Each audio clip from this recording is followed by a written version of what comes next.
If the world is banning your routes before you launch the next wave, that is not strength. That is the map warning you that everyone sees the blast radius. That is where I want to start, because this story does not begin with a bomb. It begins with a door closing, a runway that might not be available, an air corridor that suddenly is not yours, a partner nation looking at Washington and deciding, no, not through us, not for this.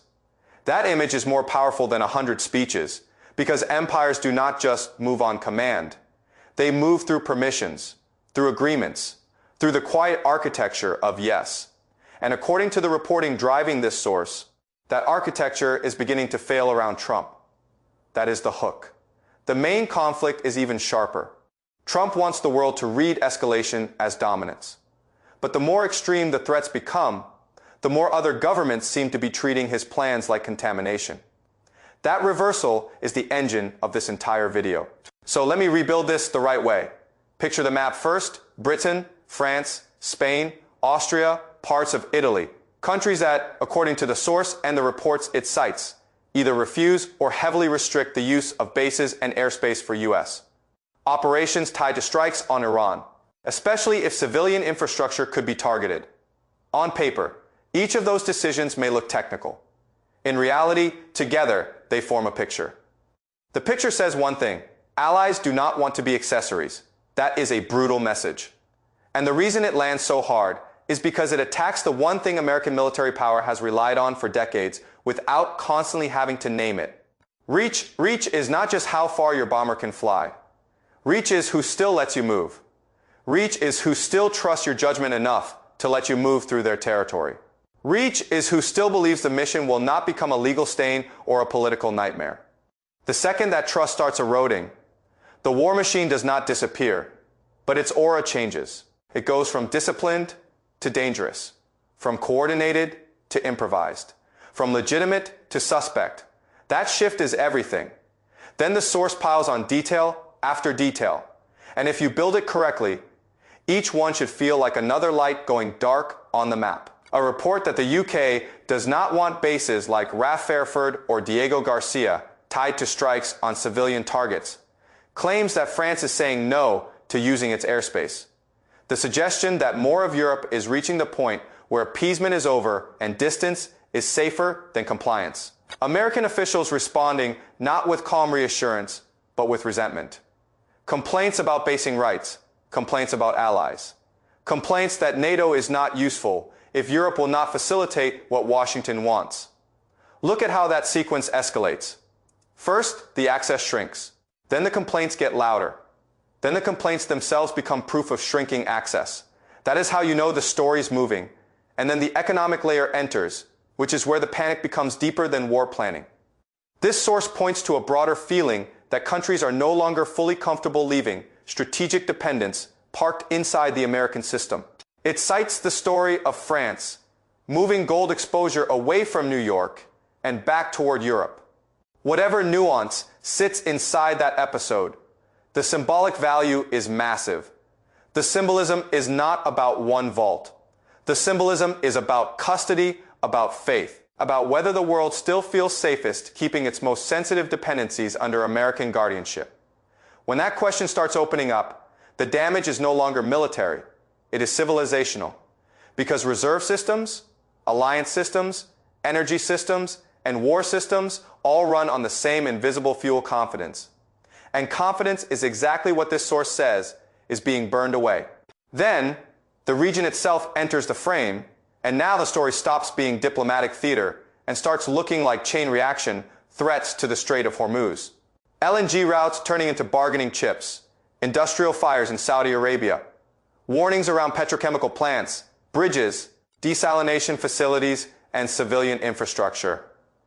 Qatar trying to move, Iran signaling who gets through and who does not. Hospitals preparing for shortages. Children being moved out of danger where possible. Electricity, water, fuel, radiation fears. This is no longer a debate over rhetoric. This is what escalation looks like when it starts touching systems ordinary people actually depend on to stay alive. That is why empty talking points die in a story like this. You cannot hide behind abstract words. When the visuals are this concrete: a bridge closed, a tanker stopped, a power plant threatened, a skyline lit by industrial fire, a government on the phone trying to keep one more corridor open. That is how this video should move. Not by explaining concepts, by tightening images. Then comes the psychological break Trump. In this source does not come off like a leader calming allies who fear regional catastrophe. He comes off like a man escalating while insulting the very countries whose cooperation makes large-scale projection easier. He attacks NATO. He dismisses allied hesitation. He acts as if refusal itself is betrayal. But that framing misses the deeper reality. When your partners believe the operation itself could become toxic, their refusal is not betrayal. It is self-preservation. And once self-preservation kicks in, the alliance vocabulary changes overnight. You are no longer asking, how do we help Washington lead? You are asking, how do we avoid being trapped inside Washington's decision? That is a completely different universe. Now, the strongest thing this source does is connect all these pieces into one pattern. Not one isolated refusal, not one airspace dispute, not one angry press conference. A pattern: Europe creating distance, regional actors hedging, infrastructure under threat, markets whispering distrust, authoritarian opportunists circling, energy routes shaking, democratic institutions in places like Hungary being folded into the same atmosphere of manipulation and emergency politics. That pattern matters more than any single claim. Because a pattern tells the audience that the crisis is not random. It has direction, and the direction is ugly. The direction is a world slowly reorganizing around the assumption that Trump is no longer a stabilizer, but an accelerant. That is the judgment buried inside all of this. And once that judgment takes hold internationally, it affects everything. Allies stop taking your reassurances at face value. Markets stop giving you the benefit of the doubt. Regional partners stop assuming your umbrella works. Adversaries stop fearing unified response and start exploiting cracks. Your speeches still make noise, but the system underneath them starts losing obedience. That is how power decays in real time, not always through sudden defeat, sometimes through thinning compliance. That phrase matters to me here: thinning compliance. The planes may still stand ready. The carriers may still sail. The president may still threaten overwhelming force. But if fewer countries want to host, permit, ensure, trust, or politically defend what you are doing, then the visible machinery of dominance begins to run on shrinking consent. And shrinking consent is a countdown clock. That is why the title of this whole episode, in my mind, is not simply that world leaders are furious. Fury is temporary. What matters is refusal. Refusal is structure. Refusal changes the battlefield before the battlefield changes. And by the time a lot of viewers notice that the strategic loss has already begun, then I would hammer one more escalation before the ending. The source repeatedly circles war, crime language attacks on civilian infrastructure, and the moral cost of being associated with them. Whether every allegation is proven in full is not the point of this narrative rebuild. The point is that the accusation itself is now shaping state behavior. Governments appear to be acting as if the legal and reputational danger is real enough that they do not want their territory involved. That alone is historic, because once states begin to plan around your potential criminal exposure, you are no longer just controversial. You are operationally radioactive. That is the phrase, too risky to host, too risky to route, too risky to endorse, too risky to insure, too risky to explain to your own public. And if that is where this is heading, then Trump's biggest loss is not on the battlefield. It is in the nervous system of the alliance network itself. Here's the ending I would leave people with.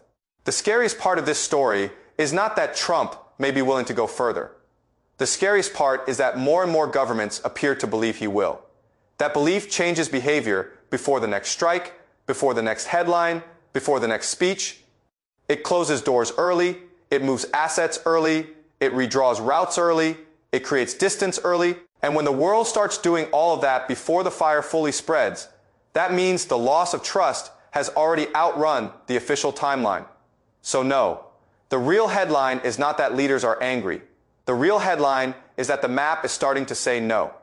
And when the map starts saying no to an American president, What is collapsing is not just a mission, it is the assumption that S power can still automatically borrow the world on demand.